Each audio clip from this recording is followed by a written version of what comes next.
Good evening. Welcome to South Asia Newsline. I'm Arjun Chaudhary. Here are the top stories we're tracking for you on Wednesday, the 17th of June. Indian government defends foreign minister amid growing demand for a resignation. Former President Zardari cautions Pakistan army against overstepping domain.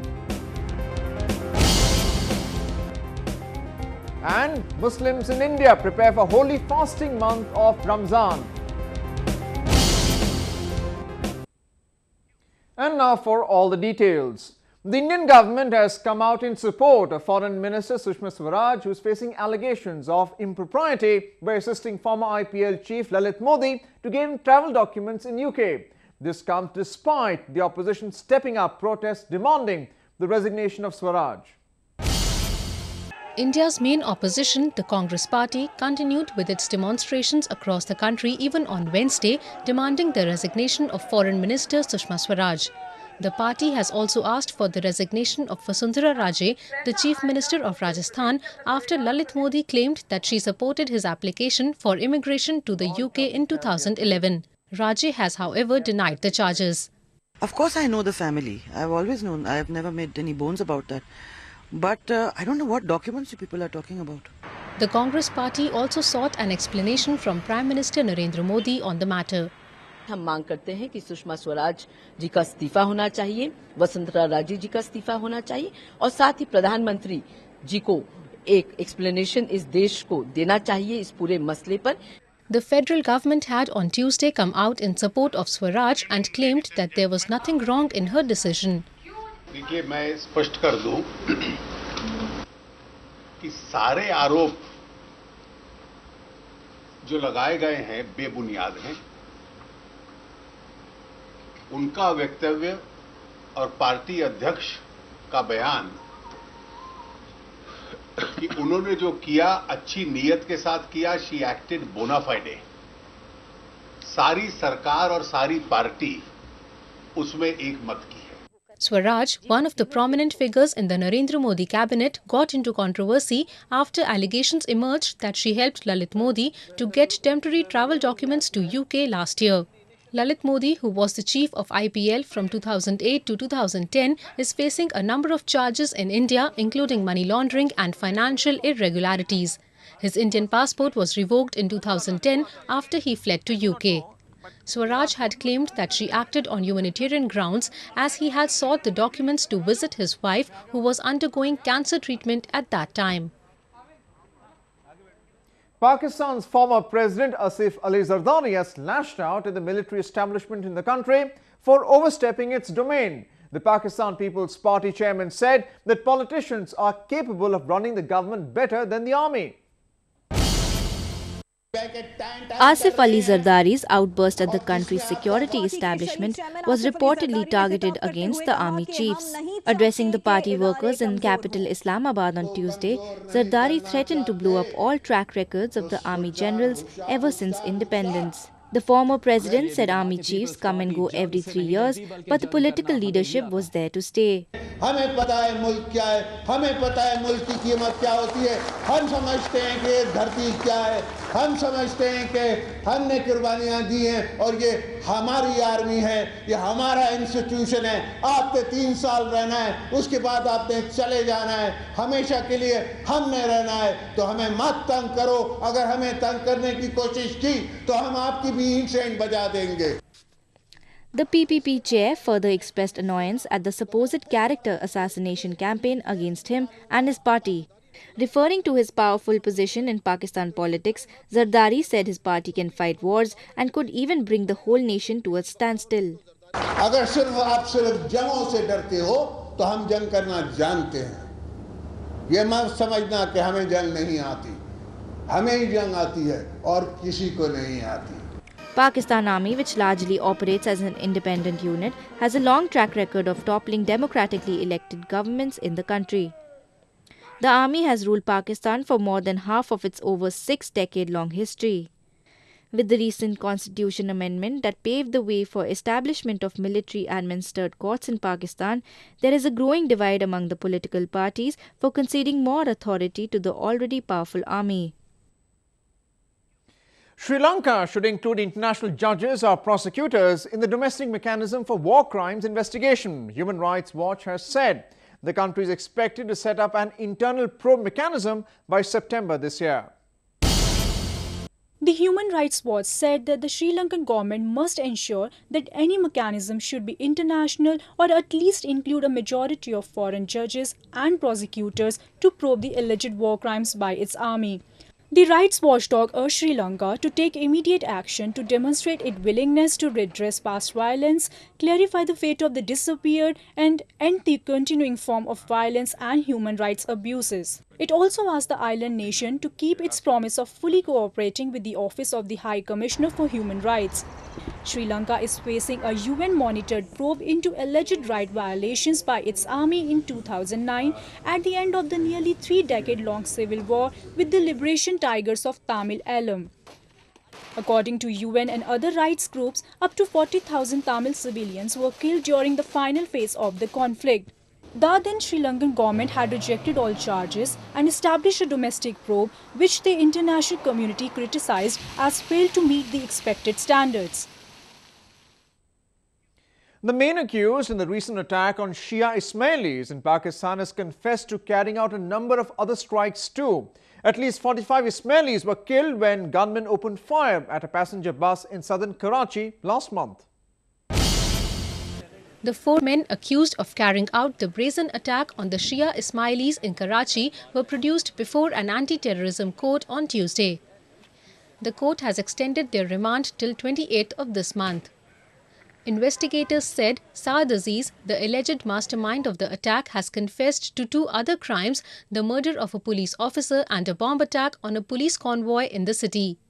The group had earlier accepted killing rights activist Sabeen Mahmood, an assassination attempt on American professor Debra Lobo, and bombings on Shia mosques and schools too. 45 people, all belonging to the Shia Ismaili community, were killed in Karachi last month after the bus they were travelling in came under attack.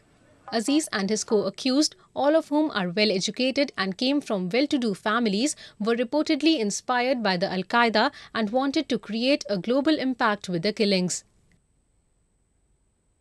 A lush green outfield with excellent equipments and a delightful breeze constantly caressing your body. All this on a soccer field that stands atop a skyscraper. Take a look at this new arena. 10 floors above the busy Hyderabad traffic, a live football game is on. The tech hub became the first city in southern India to get 2 rooftop football pitches recently. Hot Foot, which has been built on the terrace of a building, is the creation of Pavit Singh, who started it along with Nikhil Dobius in 2012. There was such a dearth of playing spaces in our country, and I just wanted a place to play. So me and my partner got together and decided, let's try and do this kind of a concept. We did it purely out of fun and passion, just for the love of the game. And the first venue, when we opened up, we had 20 or 30,000 people knocking on our door saying, hey, can I come and play too? So at that point, we realized the potential for this kind of a business of putting up unique infrastructure for sports. We're trying to influence grassroots level sports. The latest soccer pitches in the space-staffed tech hub are installed with third-generation FIFA 2-star rated artificial grass, which provides consistent bounce and controlled ball roll.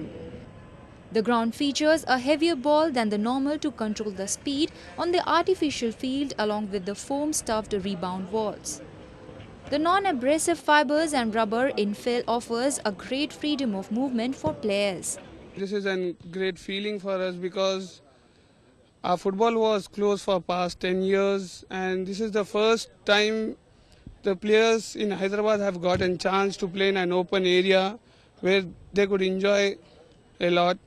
Hot Foot has partnered with Arsenal Soccer School football coaching camp, focusing on long-term systematic coaching and mentorship for budding footballers. Shikara rides in Kashmir's iconic Dal Lake has caught the frenzy of tourists for generations. But the boat rides have now got a new attraction with the emergence of floating restaurants. Take a look. As if the beautiful sceneries, breathtaking landscapes and exotic culture around the Dal Lake were not enough to make the tourists rejoice, locals in India's northern Jammu and Kashmir have come out with a new way to give more smiles to them. Floating restaurants have caught the fancy of those seeking a break from the long boat rides on the majestic lake. Nestled on the foothills of the Himalayas, the lake draws visitors from all over the world. A ride on the houseboats and shikaras, the traditional Kashmiri gondola-shaped boat, takes an average of 4 to 5 hours. Tourists have therefore taken an instant liking to the new concept of floating restaurants. घूमने में बहुत time लगता है, बच्चों को भी भूख लगती है, बड़े ही बहुत हो जाते हैं धूप में, गर्मी में, खासकर गर्मी में ज़्यादा होता है इधर, तो हर जगह होनी चाहिए। देखा था पहले ऐसे कहीं पे तैरते नहीं, यहीं पे दिख रहा है पहले, और हर जगह होनी चाहिए सुविधा। The eateries on water serve fast food, snacks and refreshment during the boat ride itself. Feroz Ahmed, who came up with the concept, said tourists are served on the boats itself without actually having to take a break from the ride. आप समझे ये innovation ही हमने की, उस वक्त इधर था ही नहीं, हमारा फर्स्ट इधर शॉप बना है और हम चाहते हैं बाहर से टूरिस्ट आए, हम उनके लिए we are fully gear up to serve them. और हमारा यहाँ पर बैकबोन समझ लें, इकोनॉमिकल बैकबोन टूरिस्ट इंडस्ट्री है और अब हम चाहते हैं कि वो आए यहाँ पर, हम उनको अच्छा वेलकम करते हैं आने के लिए। The floating restaurants are also increasingly gaining popularity as a source of employment among locals, apart from boosting tourism on the Dal Lake. Muslims across India are gearing up for Ramazan. While markets are abuzz with last-minute shoppers, many also taking to special prayers to begin the holy month of fasting. Take a look. Markets in northern Uttar Pradesh are pulling hundreds of buyers who are taking to the preparations in full swing. Fasting during Ramzan is one of the 5 pillars of Islam. Places like Varanasi and Kanpur are seeing huge rush of Muslims thronging food stalls for shopping of the essentials including sehri or first meal of the day.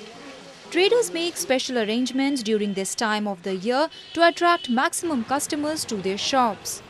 बहुत अच्छी है, पहले से बहुत अच्छी market हो गई। जैसे हम लोग आते हैं दाल मंडी में, उससे आज बहुत अच्छी मार्केट सजी है, एकदम दुल्हन के तरह सोचिए तो मार्केट सजी है, एक से एक समय जी पूरी तैयारी है रोज़े की। हम लोग बहुत धूमधाम से तय कर रहे हैं, हम लोग नए नए कपड़े बनवा रहे हैं, हम लोग 5 वक्त की नमाज भी पढ़ेंगे और रोज़ा भी रखेंगे, इंशाल्लाह हम लोग पूरे 30 रोज़ा रखेंगे। Locals in Muradabad also continued their 11th hour arrangements ahead of the beginning of the 9th month in the Islamic calendar. Bakers are doing brisk business, catering to large orders from sellers.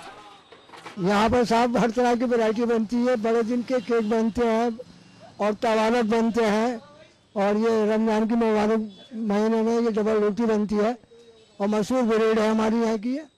According to belief, observing Ramzan secures an individual a place in heaven and also brings them face to face with the Almighty on the Day of Judgment.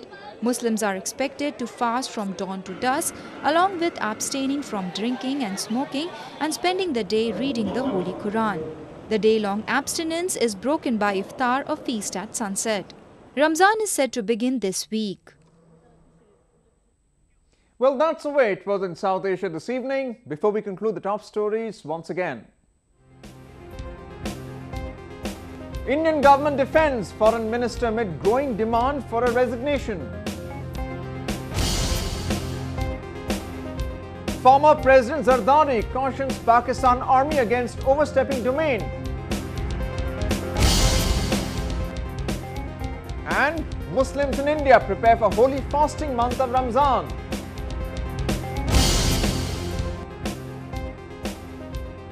Now viewers can watch the show on SouthAsiaNewsline.com.